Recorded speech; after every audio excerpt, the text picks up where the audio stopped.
आप सभी का YouTube चैनल में स्वागत है। साथियों, इससे पिछले वीडियो में हम केंद्रीय औद्योगिक सुरक्षा बल अधिनियम की धारा नंबर 1 से 10 तक का वीडियो बनाया था। अब इस वाले वीडियो में हम धारा नंबर 11 से 22 यानी कि जितनी और अधिनियम में धाराएं, टोटल 22 धाराएं हैं, इस पे बात करेंगे। यह वीडियो CISF में जो भी ASI LDC का एग्जाम निकला है उसमें जो एक प्रोफेशनल के 50 क्वेश्चन पूछे जाएंगे उनके लिए काफ़ी महत्वपूर्ण है। साथ ही CISF के अंदर चाहे हेड कांस्टेबल LDC हो, चाहे सब इंस्पेक्टर LDC हो, चाहे असिस्टेंट कमांडर LDC हो, सभी LDCओ में प्रोफेशनल से कम 50 क्वेश्चन आते हैं। या किसी किसी में जैसे सब इंस्पेक्टर LDC में तो 100 क्वेश्चन आते हैं, तो उनके लिए काफ़ी महत्वपूर्ण है। साथ ही जो CISF में ट्रेनिंग कर रहे हैं, प्रमोशन कोर्स हैं, और जो कुछ भी नहीं कर रहे, तो आप सभी को अधिनियम के बारे में जानकारी होनी चाहिए। सभी को ट्रेनिंग में सिखाया जाता है, लेकिन बीच में थोड़ा एक बार रिवीजन आप इस वीडियो के थ्रू कर सकते हैं। तो दोस्तों, हम ज़्यादा बात नहीं करते हुए चलते हैं धारा नंबर 11। धारा नंबर 11 है बिना वारंट गिरफ्तारी करने की शक्ति। बल का कोई सदस्य बिना वारंट के, बिना मजिस्ट्रेट की अनुमति के किसी भी सदस्य को गिरफ्तार कर सकता है, लेकिन उसके लिए कुछ चीजें हमको यहाँ पर देखनी होंगी। इसमें दिया गया 11 नंबर धारा का 1, जो उसके विरुद्ध स्वेच्छापूर्वक अपराध बल का प्रयोग करता है अथवा उसका प्रयास करता है, हमला करता है, हमले करने का प्रयास करता है या हमले का भय दिखाता है, अथवा जो स्वेच्छापूर्वक उपहित हति कारित करता है या हानि पहुंचाता है, अथवा उपहतित का भय दिखाता है, स्वेच्छापूर्वक उपहतित कारित करता है अथवा उपहति कारित करने का प्रयास करता है, या सदोष अवरोध करता है या सदोष अवरोध का प्रयास करता है, तो अथवा धारा नंबर 10 के उपखंड घ में संदर्भित किसी कर्मचारी के विरुद्ध बल का किसी सदस्य के विरुद्ध ऐसे कर्मचारी के रूप में अथवा ऐसे बल के सदस्य के रूप में उसे अपने कर्तव्य में निष्पादन अवरोध उत्पन्न करता है, यानी कि किसी सरकारी कर्मचारी को उसका ड्यूटी करने में अवरोध करता है, या यथास्थिति उसके कर्तव्य में विधि पूर्व निर्वत में की गई या की जाने के लिए प्रयत्न की बात में परिणाम स्वरूप उपरोक्त में से कोई कार्य करता है, ऊपर जो जितने भी हमने बताए वो कार्य करता है, तो उनको बिना वारंट के गिरफ्तार किया जा सकता है। अब धारा नंबर 11 का दूसरा, जो किसी प्रकार उससे संबंधित है अथवा जिसके विरुद्ध इसमें बारे में उचित संदेह विद्यमान है, वह ऐसा संबंधित या उनसे संबंधित रह चुका है या अपनी उपस्थिति छिपाने के लिए पूर्वावधानियां बरतता है, जिससे है विश्वास करने का कारण है कि यह कोई संज्ञा अपराध करने के उद्देश्य से, जिसका संबंध ऐसी संपत्ति से जिसका औद्योगिक उपक्रम की है अथवा जो औद्योगिक उपक्रम की सीमा में रखी है। धारा नंबर जैसा कि धारा नंबर 10 के उपखंड ख और ग के संदर्भ में अथवा किसी अन्य प्रतिष्ठान की संपत्ति या किसी अन्य प्रतिष्ठान के क्षेत्र में रखी हुई, जैसे कि उपरोक्त उपखंड संदर्भित है, का लॉस करता है या उठाता है, चोरी करता है, तो वो को बिना वारंट गिरफ्तार किया जा सकता है। धारा नंबर 11 का 30 है, जो कोई संज्ञा अपराध करता है अथवा करने का प्रयास करता है जिसे किसी व्यक्ति के जीवन को तब खतरा उत्पन्न हो जब वह उस उपक्रम की प्रतिष्ठान संबंधी कार्य कर रहा हो, जैसे कि धारा 10 के उपखंड ख और ग में, यानी कि कोई किसी भी संस्था की रक्षा कर रहा हो और ऐसा कार्य करता है। अब धारा नंबर 11 का दूसरा, यदि कोई व्यक्ति धारा 10 के उपखंड ख और ग में संदर्भित औद्योगिक उपक्रम में अतिक्रमण करता पाया जाता है, अतिक्रमण करने मतलब उसको नष्ट कर रहा है, उसके अंदर अतिक्रमण करता है, तो उसके विरुद्ध की जाने वाली किसी अन्य कार्रवाई के प्रतिकूल प्रभाव डाले बिना उस व्यक्ति को बल के किसी भी सदस्य द्वारा औद्योगिक उपक्रम की सीमा से निष्कासित किया जा सकेगा। ये था धारा नंबर 11। धारा नंबर 12 है बिना वारंट तलाशी लेने का अधिकार। बिना, अभी था 11 नंबर में बिना वारंट के गिरफ्तार, अभी भी बिना वारंट के तलाशी। जब कभी बल के किसी सदस्य जो विहित पद में निम्न पद का है, यानी कि जो विहित यानी कि जो अधिनियम के अनुसार अधिनियम बनाए गए हैं उसमें जो एक विहित किया गया है, वह विश्वास करने का कारण है कि ऐसा कोई अपराध जैसे कि धारा नंबर 11 में संदर्भित है, घटित हुआ है या घटित किया जाने वाला है, और अपराध को फरार होना अथवा अपराध की साक्ष्य मिटाने का मौका दिए बिना, यानी कि जो अपराधी है उसको फरार होने से पहले या साक्ष्य मिटाने से पहले बिना तलाशी वारंट, यानी कि तलाशी वारंट की आवश्यकता नहीं है ऐसी स्थिति में, प्राप्त करना संभव नहीं हो तो किसी अपराधी को रोक सकता है, तो उसके शरीर और उसकी वस्तु की तलाशी ले सकता है, और यदि वह उचित समझता तो किसी व्यक्ति ने ऐसा अपराध किया है तो उसे गिरफ्तार भी कर सकता है। धारा नंबर 12 का दूसरा, यह दंड प्रक्रिया जो संहिता है 1973, लेकिन अभी बदल चुकी है पिछले साल, तलाशी के प्रावधान जहां तक संभव हो धारा के अंतर्गत तलाशी को लागू होगा। धारा नंबर 13, गिरफ्तारी के बाद की जाने वाली प्रक्रिया। इस अधिनियम के अंतर्गत गिरफ्तारी करने वाला बल का कोई भी सदस्य इस प्रकार गिरफ्तार किए गए व्यक्ति को उचित विलंब के बिना पुलिस अधिकारी को सौंपेगा, और यदि पुलिस अधिकारी उपस्थित नहीं है तो उस व्यक्ति को उन परिस्थितियों में की रिपोर्ट सहित, यानी कि जो उसका पूरा डाटा लिख के गिरफ्तारी का सहित उसे गिरफ्तार किया है निकटतम पुलिस थाने में ले जाएगा और भिजवाएगा। ये गिरफ्तारी के बाद की प्रत्येक सदस्य के कर्तव्य बनता है। धारा नंबर 14, बल की सार्वजनिक प्रभाग, संयुक्त उद्यम निजी प्रभाग के औद्योगिक उपक्रम में प्रतिनियुक्ति। केंद्र सरकार के नियम निर्देशों के अधीन रहते हुए महानिर्देशक के लिए यह वैध होगा कि वह सार्वजनिक प्रभाव, संयुक्त उद्यम या निजी प्रभाव के किसी औद्योगिक उपक्रम के प्रबंधन निर्देशक आवेदन किए जाने पर जिसे उसकी आवश्यकता प्रतिपादित की गई है, बल के सदस्य कोई भी इतनी संख्या जैसे कि महानिर्देशक या औद्योगिक उपक्रम या किसी प्रकार जो उस संबंध में सुरक्षा और संरक्षण के लिए आवश्यक समझती है प्रतिनियुक्ति कर सकते हैं,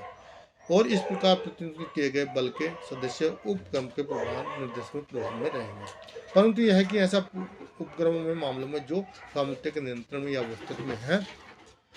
किसी ऐसे शासकीय कंपनी द्वारा जिसकी केंद्र सरकार सदस्य नहीं है, किसी प्रदेश या राज्य के किसी अधिनियम के अंतर्गत स्थापित किए गए निगम द्वारा,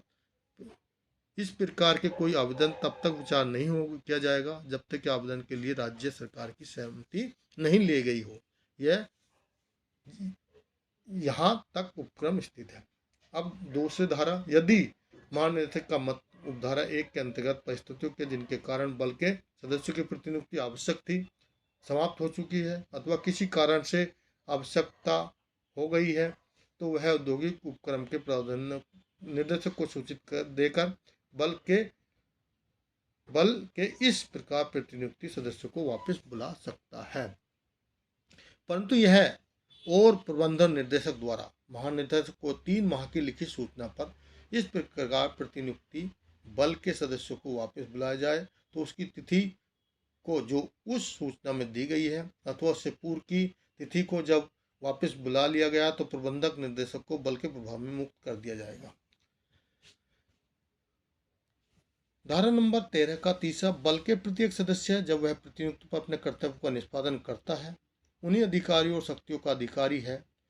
वह उन्हीं उत्तरदायित्व, अनुशासन और दंड के लिए जो इस अधिनियम के अंतर्गत उसी प्रकार उत्तरदायित्व होगा, माने वह केंद्र सरकार द्वारा स्वामित्व अधिकार प्रौद्योगिकी उपक्रम के कर्तव्य निष्पादन कर रहा था। धारा नंबर 14 का क्या, औद्योगिक संस्थाओं को तकनीकी परामर्श। केंद्र सरकार के सामान्य निर्देशक के अधीन रहते हुए महानिदेशक के लिए वैध होगा कि वह निजी क्षेत्र के किसी उद्योग उपक्रम प्रबंधक निर्देशक या उसके इस संबंध में प्राधिकृत द्वारा की गई अन्य व्यक्ति द्वारा आवेदन किए जाने की बल के सदस्य की विहित फीस भुगतान का सुरक्षा संबंधी तकनीकी परामर्श सेवाएं उपलब्ध कराएगा। 2 में उपधारा 1 के अधीन स्वीकृत की गई फीस कंसोलिडेट ऑफ इंडिया में जमा कराई जाएगी। स्पष्टीकरण दिया गया है यहाँ पर 14 का, इस उपधारा के लिए किसी औद्योगिक उपक्रम के प्रबंधन निर्देशक से अभिप्रेत है किसी व्यक्ति जिसे चाहे general manager, manager, chief executive officer या संस्था का भागीदारी या अन्य किसी भी नाम से जाना जाए जो संस्था के कार्यकलापों पर नियंत्रण रखता हो। बल के अधिकार धारा नंबर 15 बल के अधिकारियों सदस्यों का सदैव कर्तव्य रूढ़ समझा जाना और भारत में कहीं भी पदस्थ किए जाने के लिए उत्तरदायित्व होगा। बल का प्रत्येक सदस्य इस अधिनियम के प्रयोजनों के लिए सदैव कर्तव्य रूढ़ समझा जाएगा और उसे किसी भी समय भारत या भारत के बाहर अब पदस्थ किया जा सकता है। दूसरे में दिया है 15 का दूसरे में, किंतु जैसे कि धारा 14 में निर्दिष्ट है, बल का कोई सदस्य इस अधिनियम का अधिनियम कर्तव्यों के अलावा स्वयं को अन्य किसी भी नियोजक में कार्यान्वयन में नहीं लगाएगा। धारा नंबर 15 का क्या, संघ आदि गठित करने के अधिकार पर प्रतिबंध। बल का कोई भी सदस्य केंद्र सरकार में लिखित अनुमति के बिना अथवा विहित प्राधिकारी की लिखित अनुमति के बिना किसी भी प्रकार किसी भी ट्रेड यूनियन, लेबर यूनियन, राजनीतिक संघ अथवा ट्रेड यूनियन की किसी शाखा, लेबर यूनियन, राजनीतिक संगठन किसी शाखा का सदस्य नहीं बनेगा, किसी भी प्रकार उससे संबंध नहीं रखेगा बिना लिखित अनुमति के। किसी भी प्रकार किसी संस्था,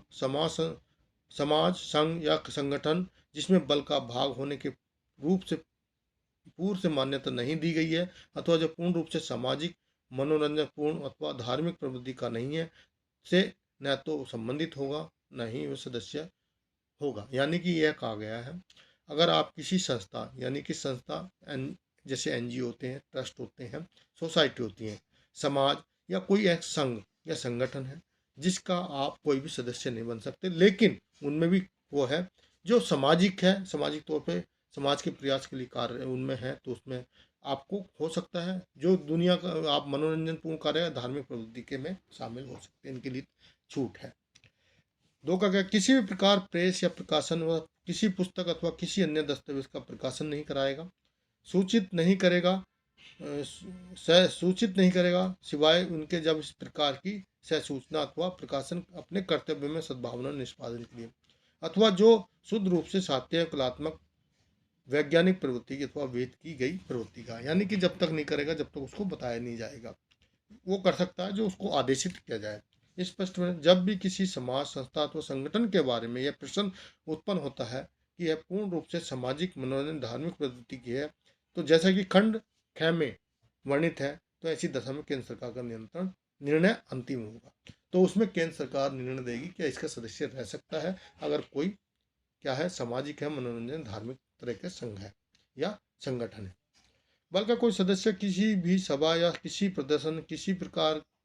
न तो उसमें संबोधित करेगा न ही उसमें भाग लेगा जिसे किसी अन्य व्यक्तियों द्वारा किसी राजनीतिक उद्देश्य के लिए गठित किया गया है अथवा किसी अन्य ऐसे उद्देश्य के लिए गठित किया गया जैसा विहित किया गया। धारा नंबर 16 निलंबन के दौरान बल के सदस्य के उत्तरदायित्व। बल का कोई सदस्य निलंबन की अवधि में बल का सदस्य बना रहेगा और इस अवधि के दौरान सभी उत्तरदायित्व, अनुशासन, दंड के लिए उसी प्रकार उत्तरदायित्व रहेगा जैसे कि वो कर्तव्य रूढ़ यानी कि जैसे बल के सदस्य के दौरान। धारा नंबर 17 बल का सदस्य न रहने पर नियुक्ति प्रमाण पत्र और सशस्त्र आदि का समर्पण। प्रत्येक व्यक्ति जो कि बल के किसी कारण से बल का नामांकित सदस्य नहीं रहा है, अपना नियुक्ति प्रमाण पत्र, अस्त्र शस्त्र, साज सज्जा, अन्य सभी वस्तु बल के सदस्य होने के नाते कर्तव्य निष्पादन के लिए प्रदत्त की गई थी, किसी ऐसे पर्यवेक्षक अधिकारी यानी जो उनके जिसके अधिकार जिनके अंडर में नौकरी कर रहा है, इस निमित्त उन्हें प्राप्त करने के लिए प्राधिकृत किया गया है। 17 का दूसरा उपधारा दूसरे का ए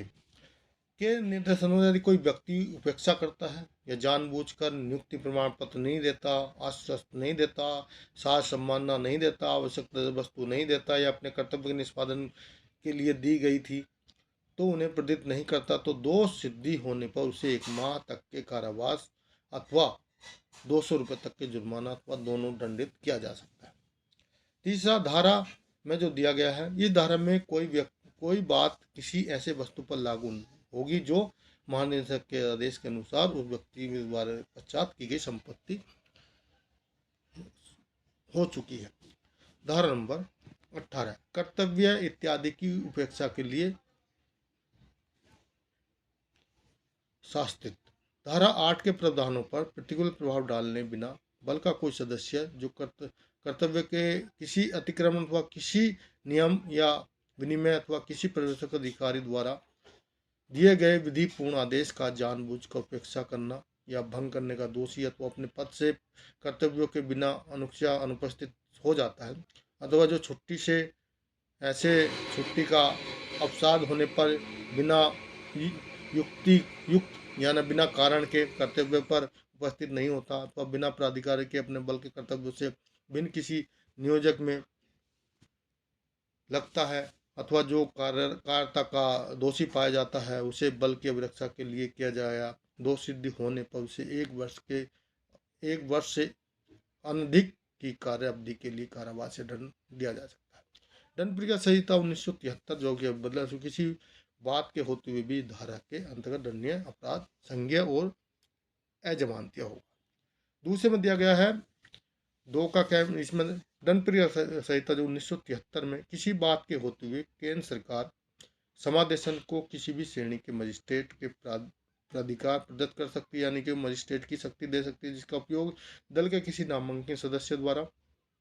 इस अधिनियम के अंतर्गत किए जाने के लिए दंडनीय किसी अपराध जांच विचार के लिए किया जा सकता है। बल के किसी अन्य सदस्यों के विरुद्ध उसकी संपत्ति के विरुद्ध किए जाने वाले अपराध के विचार के लिए किया जा सकता है। जब अपराधी छुट्टी पर हो अथवा अपने कर्तव्यों से अनुपस्थित हो, वो जो मजिस्ट्रेट की पावर दी जाएगी जब ये कर सकते हैं। जब अपराधी अपने अपराध के बल नामांकित सदस्यों के रूप में कर्तव्य को संबंधित न हो, या जब अपराधी शूद्र प्रवृत्ति का हो तब भले ही वह अपराधी के बल का नामांकित सदस्य के रूप में अपने कर्तव्यों से संबंधित हो। जब समादेशक या मजिस्ट्रेट के अधिकारों के अधीन यह संभव नहीं कि वह उस अपराध की सुनवाई कर सके, तब इन कानूनों में लिखित रूप से अभिलिखित करने पर अपराध की सुनवाई यदि विहित अधिकारी उनके क्षेत्राधिकारी में अपराध घटित है तो वह चाहता है तो उसकी सामान्य आपराधिक क्षेत्राधिकार रखने वाले न्यायालय द्वारा की जा सकती है। तीसरा, इस धारा के किसी बात का यह अर्थ नहीं होगा कि बल का कोई सदस्य किसी अन्य अपराध के लिए अभियोजित नहीं किया जा सकता जो या उसे किसी अन्य कानून के अधीन दंडित किए जाने के लिए अथवा किसी अन्य दंड या अपराध दंड के लिए, जैसे कि धारा के अंतर्गत बताया गया है, अभियोजित किया जा सकेगा। परंतु यह किसी व्यक्ति को एक अपराध के लिए दोबारा दंडित नहीं किया जाएगा। कहने मतलब यह है, जो अगर बल के किसी भी समादेष्टा को या मजिस्ट्रेट की पावर दी ने सजा दे दी है, तो ऐसा नहीं है कि जो दूसरे सरकार द्वारा जो कानून बनाए वो उसमें उसको विचार नहीं किया सकता, दंड नहीं दिया जा सकता, लेकिन एक अपराध के लिए दोबारा दंड नहीं दिया जाएगा। धारा नंबर 19, अधिनियम संख्या 22 सन 1922 का बल के सदस्यों को लागू होना, यानी कि पुलिस अधिनियम जो 1922 है बल के सदस्यों उसी प्रकार लागू होंगे जैसे कि वह पुलिस बल पर लागू होते हैं। धारा नंबर 20, किन्हीं विशिष्ट अधिनियमों का बल के सदस्यों पर लागू न होना। पेमेंट ऑफ वेजेज एक्ट 1936, औद्योगिक विवाद अधिनियम 1947, कारखाना अधिनियम 1948, अन्य कोई ऐसे अधिनियम जो औद्योगिक विवाद की विवेचना और निर्णय से संबंधित है, किसी राज्य विशेष के प्रभावशील है कि कोई भी बात बल के सदस्यों पर लागू नहीं होगी। धारा नंबर 21, बल के सदस्यों के कार्यों की सुरक्षा। बल के किसी सदस्य के लिए किसी वाद या कार्रवाई में जो उसके विरुद्ध उसके कर्तव्यों के लिए जो उसके द्वारा कर्तव्य निष्पादन के लिए किए गए थे अथवा भी वचन द्वारा विधि पूर्ण होने पर कृत्य प्राधिकारी के आदेश पर किया गया था, ऐसा कोई भी अभिवचन उन आदेश को प्रस्तुत करके प्रमाणित किया जा सकता है जिससे वह कार्य किया गया था। यदि ऐसा प्रमाणित कर दिया जाता तो बल के सदस्य कर्तव्य के उत्तरदायित्व में नमोचित कर दिया जाएगा, यानी कि बल का जो कर्तव्य करते हुए जो कोई गलती हुई इससे उसको दोष सिद्ध कर दिया जाएगा। ऐसे आदेश देने वाले प्राधिकारी क्षेत्राधिकार में कोई दोष रहता है। तत्समय प्रवृत्ति, किसी कानून के किसी बात के होते हुए किसी भी दीवान या दंडनीय कार्रवाई में जो बल किसी सदस्य के विरुद्ध कर्तव्य करने से आशय के लिए इस अधिनियम के अंतर्गत बनाए गए हैं नियमों में विनिमय या प्रदत्त अधिकार के संबंध में है, कैद करने के 3 माह की अवधि में प्रारंभ किए जाने चाहिए अथवा नहीं तो उनके बारे में इस आशय का सूचना पत्र लिखित के संबंध में सदस्य परिषद को अधिकारियों के ऐसे कार्य शुरू करने के एक महत्वपूर्ण देना चाहिए। नियमों को बनाने की शक्ति। धारा नंबर 22। केंद्र सरकार शासकीय राजपत्र में अधिसूचित जारी करके इस अधिनियम के उद्देश्य के पूर्ति के लिए नियम बना सकती है। विशेषतः पूर्वगामी सामान्य अधिनियम में प्रतिकूल प्रभाव डालने बिना ऐसे नियम निम्न प्रावधान के लिए होंगे। बल के सदस्यों की सेवा शर्तों, पद श्रेणी, पदक्रम, वेतन, परिशोध आदि के विनिमय के लिए नियम बना सकते हैं। बल के सदस्यों के अधिकार, कर्तव्य, नियमन के लिए उन्हें जो इस अधिनियम के अंतर्गत प्रदत्त किए गए हैं उनके लिए नियम बना सकती है। बल के सदस्यों की सेवा अवधि निश्चित करने के लिए नियम बना सकते हैं। बल के सदस्यों के शस्त्र, अर्थ, सज्जा, वर्दी और अन्य आवश्यक वस्तुओं की संख्या और वितरण सुनिश्चित करने के लिए नियम बना सकते हैं। बल के सदस्यों के निवास स्थान को विहित करने के लिए नियम बनाया जा सकता है। बल के प्रशासन में जो बल के प्रशासन के सशक्त प्रयोजन के लिए किसी निधि का संस्थापन, प्रबंधन वो विनिमय करने के लिए दंडों के विनिमय, दंडादेश, विरुद्ध अपील, सुनवाई करने की प्राधिकारियों को विहित करने के संबंधी अर्थदंड जमा करने, अन्य दंडों के संबंधी और अपीलों के निराकरण के लिए पालन किए जाने वाले प्रक्रिया को विहित करने के लिए नियम बना सकते हैं। इस अधिनियम के अंतर्गत बल सदस्य संबंधित मामलों के बारे में विनिमय के लिए अथवा अभिरक्षा के लिए की जाने वाले अपनाई जाने वाली प्रक्रिया के लिए नियम बनाए जा सकते हैं। और इस अधिनियम के अंतर्गत आने वाले अपराधों के संबंधी मामलों में निराकरण के लिए और अधिनियम के अंतर्गत दोष सिद्धि के पश्चात अपराधों के निरोध के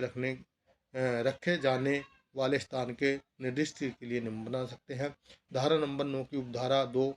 के कै के अधीन विहित प्राधिकारी रिवीजन याचिका के निवारण के लिए की जाने वाली प्रक्रिया के संबंधी नियम बना सकते हैं। और धारा नंबर 9 की उपधारा 2 के ख में अधीन विहित प्राधिकारी द्वारा रिकॉर्ड प्रस्तुत किए जाने के लिए